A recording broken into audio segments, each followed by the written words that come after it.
Good guy. Now, we're going to get to Dodgers Cubs, okay? They're playing tonight, Game 5, and it was supposed to be Clayton Kershaw, but it's not. It's Kenta Maeda. He's starting tonight. They're going to save Kershaw as they move on for 6 and 7 at Wrigley.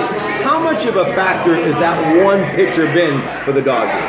I think it's a smart move. I mean, obviously there's going to be another game. You need a pitcher like Kershaw in Game 6 and Game 7.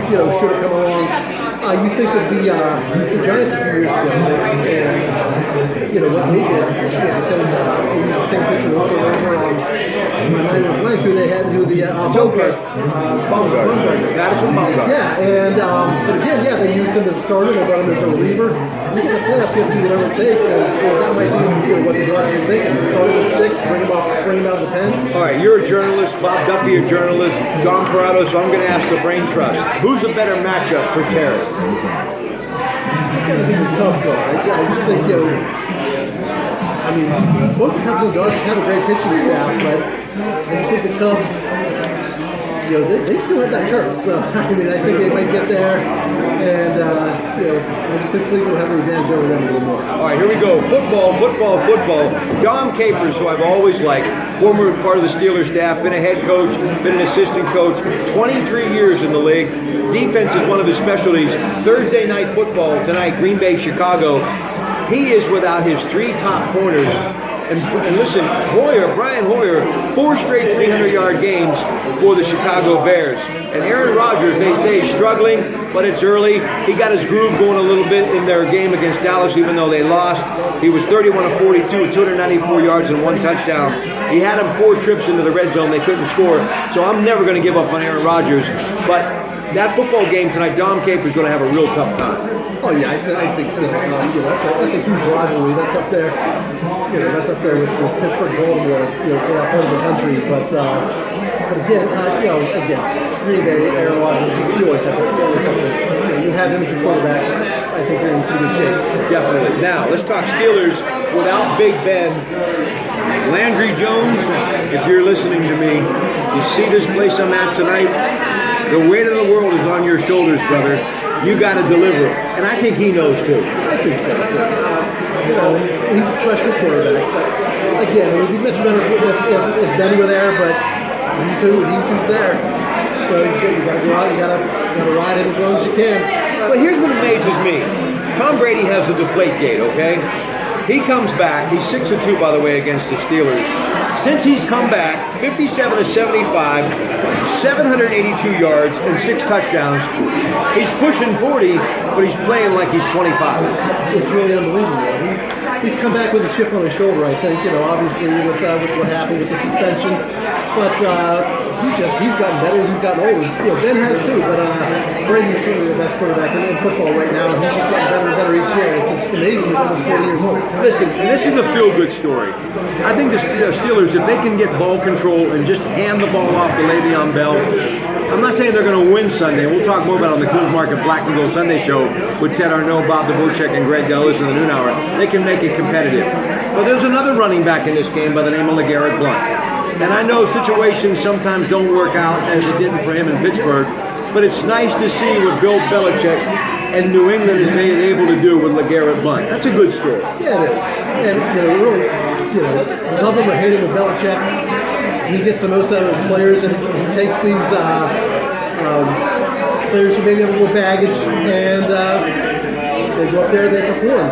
And Garrett Blount's a perfect example. They needed a running back up there, and he's turned out to be the perfect match for them in their backfield. All right, and something else they do great in the Beaver County Times, Steeler coverage and Pitt coverage. Pitt off this week, but a week from tonight, you see these screens? The majority will be tuned into ESPN because the Panthers will be at Heinz Field taking on Virginia Tech. How do you feel about the 5-2 Panthers?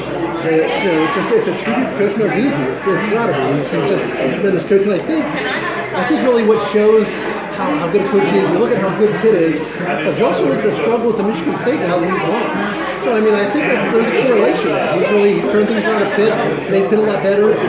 Michigan State, last year and his first year going, they were still good, but this year now that the new defensive coordinator has his own system in place, that was good. And I think that speaks volumes of what kind of coach Pat Nardini is. All right, there's another team from Pennsylvania known as Penn State, and they run into Urban Meyer this weekend in Ohio State.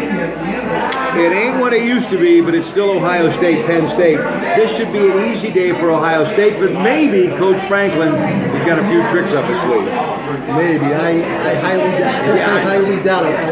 We saw Ohio State, Wisconsin last week, and Wisconsin gave a great game, but Penn State is not Wisconsin, and like you say, they're not the Penn State of old. So, all right, you got Bama and Texas A&M. Should they be number one, and will they be number one at the end of the year? I think so. Alabama is just, every year in and year out. They're the cream of the crop in college football. And let's give some love to Jim Harbaugh and what he's done at Michigan. You know, when he left the Niners, he was one of the hottest coaches in the National Football League. Could have pretty much punched his own ticket anywhere, but he went back to the college ranks because I think he just loves teaching football. And they wanted Michigan to wake up Ann Arbor again, and they did. They're the third-ranked team in the country now, and they take on Illinois. Volumes. You can't say enough about what he has done. He's done a tremendous job there, and what I like to see is I like the traditional programs to be great. And he's brought Michigan back. They were really on a low place. They brought him back. Now Michigan, Ohio State is a great game again. Michigan's up there again. So I like that. I like the fact that I like Alabama. I like Ohio State. I like Michigan. I like the traditional programs to be good. And if you're working for Apple or Microsoft, you're interested in Washington and Oregon State this weekend, I still love that part of the world and that football.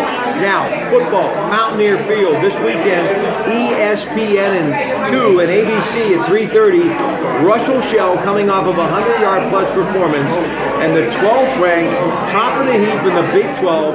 WVU is in action, and they're going to take on TCU. Again, 3:30, ESPN to ABC. How about Dana Holgerson? What in the world is going on in Morgantown? It's amazing. They've really done it quietly, too. I mean, I know we certainly pay a lot of attention to Pitt around here in Penn State, but West Virginia's come out as the best team of our local teams here. It's just amazing.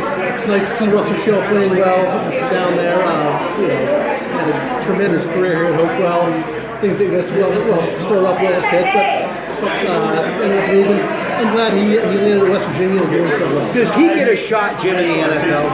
Absolutely, I think he's a big running back. So he's not your scat back, but in the NFL you have to have some size, and he's a big running back. So I think he will get a shot. 104 yards against Texas Tech last week. But the biggest story, they lost 9 starters from their defense this year.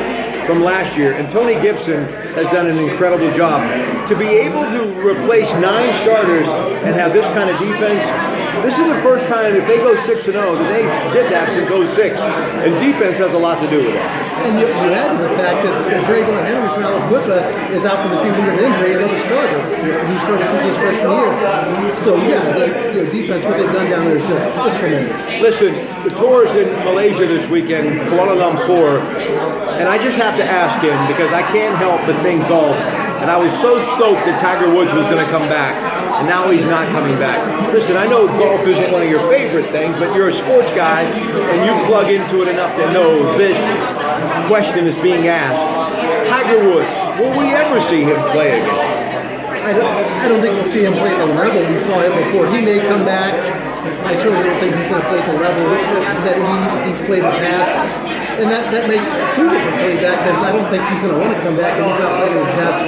But so he may come back and play well, but I don't think we'll see a great Tiger Woods anymore. All right, as you can see, I did a lot of homework today, folks. Hopefully his wife, who's a teacher, will give me a passing grade. Or grade on the curve. Boy, I'm tired. But I got to ask you, I haven't had a chance to really plug in into the high school stuff.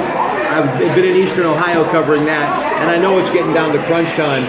Just your thoughts going into another week of high school football tomorrow night. Big weekend in the Beaver Valley Conference again. Aliquippa and Central Valley. Both teams are in a must-win situation. Central Valley's in a little bit of a better situation than Aliquippa, but if Aliquippa loses, they stand a chance of not making the playoffs for the first time in 21 years.